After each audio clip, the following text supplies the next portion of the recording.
All right, do you have any other evidence? Judge, I do. In light of the court's ruling, I'm going to have 2 witnesses to call. The first of which is going to be Deirdre Fisher. Okay, Deirdre Fisher. She is appearing via Teams. Right. Okay, ma'am, if you could just raise your right hand for me. Do you swear or affirm to tell the truth under penalty of law? Yes. Okay. Good morning, Ms. Fisher. Good morning. Could you please state your name for the court? My name is Deirdre Maureen Fisher. And can you tell the court your relationship to Joe Ryan? Joseph Ryan is my son.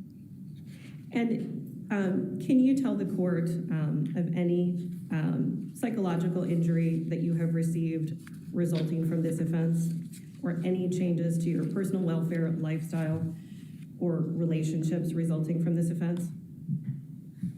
Is this outside of the statement that I No, ma'am. am going to read? You go ahead and read your statement. Oh, so I read it now? Mm-hmm. Yes, Is ma'am. that correct? Yes, ma'am. Okay. All right.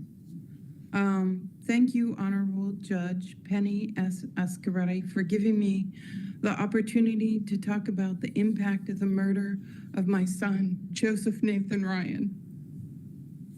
My baby boy was born 2 days before Christmas, making that our special holiday. His middle name was Nathan, which means gift.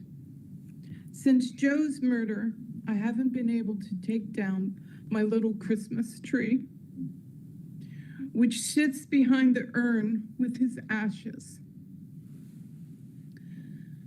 I say good morning to him each day when I turn on the tree's lights. But of course, that's not Joe sitting there. He can't say, I love you back. When Joe was taken from me cruelly and callously, murdered by Juliana and Brendan on February 24th, 2023, I lost so very much, more than I can possibly name. I lost my confidant, someone who knew me deeply, listened without judgment, offered advice with my best interests at heart. I lost my biggest ally and my cheerleader. That empathetic voice saying, Mom, you got this. Mom, you should be kinder to yourself. I lost my rock and protector.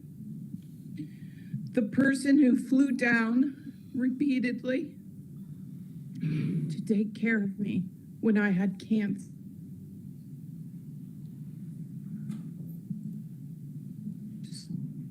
I lost the comfort of knowing my son would be there to care for me when I'm an old woman with illness or dementia, just as he cared for his grandmother and grandfather.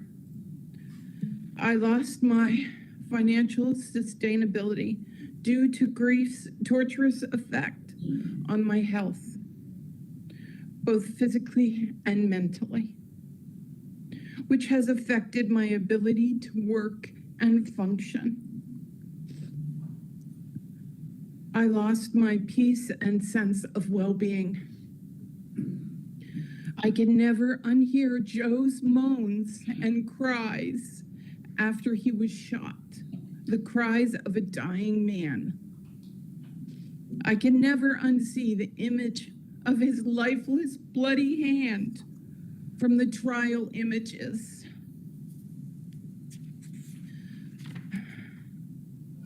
I lost nearly all my friends who couldn't handle dealing with someone lost in grief or understand why my life can't just go on.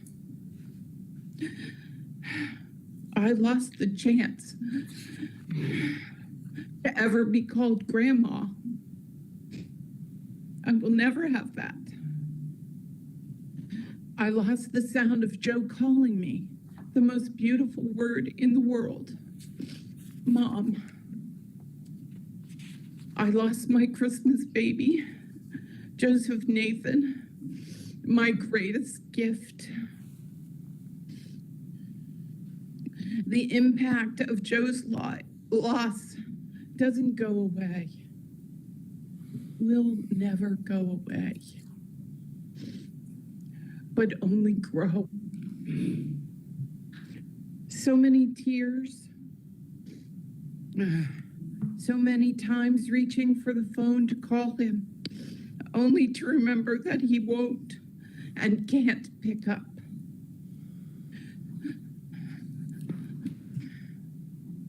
So many times hearing the phone ring and wishing it was him, calling me out of the blue about something happening in the world or in his life.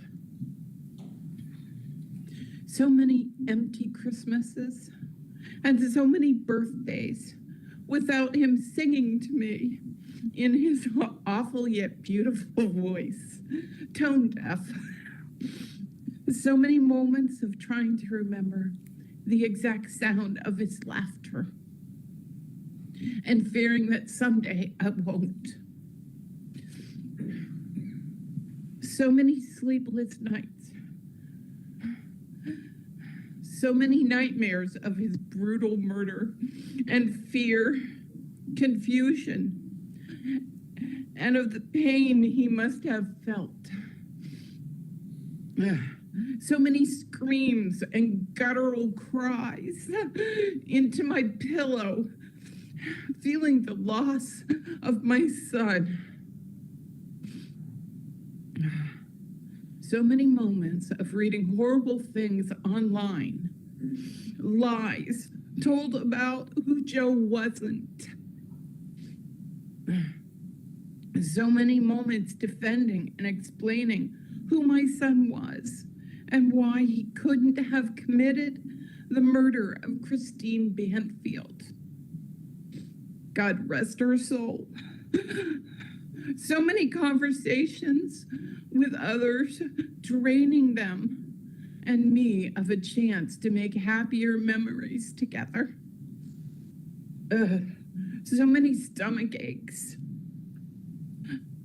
So many doctor's appointments, hospital bills, feelings of shame about my health. So many times wishing I could tell Joe about another milestone in my weight loss journey, seeking better health, knowing how encouraging and proud he would be. So many lost moments, so many moments of loss. My son's life was used and thrown away, seen as worthless and utterly disposable. Disposal by those who plotted and executed his brutal murder. Do I think or dare hope that there will be justice for Joe's death? For my loss as his mother? I don't believe that's possible. What I do hope is that, even for a moment, that the world and you, Judge, will say Joe meant more than nothing, that he was someone worthy of dignity and life, who didn't deserve to be used and thrown away, treated as utterly disposable. Thank you for listening and for weighing the trail of pain and loss Juliana left in the wake of her calculated, cold-blooded murder, with her life and future as her only concern. My son, Joseph Nathan Ryan, was not and is not disposable. Thank you for listening. Thank you, Ms. Fisher. Please answer any questions that Mr. Campbell may have. All right, cross-examination. No cross-examination. Okay, thank you, Ms. Fisher.